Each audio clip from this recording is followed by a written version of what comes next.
உன் பிள்ளைக்கு கல்யாணம் ஆகாதுன்னு சொன்னாங்கல்ல, அவங்க கண்ணுக்கு முன்னாடி ராஜா வீட்டு கல்யாணம் போல கத்தரத நடத்தி காமிக்க போறாரு.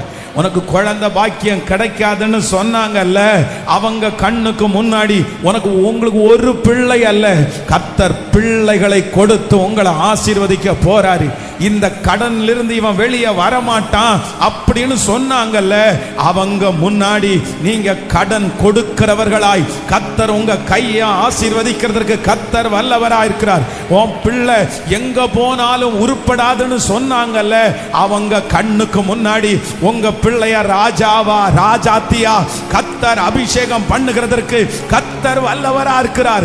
இந்த படுக்கையில கிடக்கிற வியாதியில கிடக்கிற இவன் எழும்ப மாட்டான்னு சொன்னாங்கல்ல, அவங்க அத்தனை பேருடைய கண்ணுக்கு முன்னாடியும் கர்த்தர் உங்களை பலப்படுத்தி உங்கள் சகல நோய்களில் இருந்தும் கர்த்தர் உங்களை விடுதலை ஆக்கி ஆமென் சாட்சியாய் நிறுத்துகிற தேவன் காரியங்களை மாறுதலாய் முடிய பண்ணுகிறவர். ஹalleluya.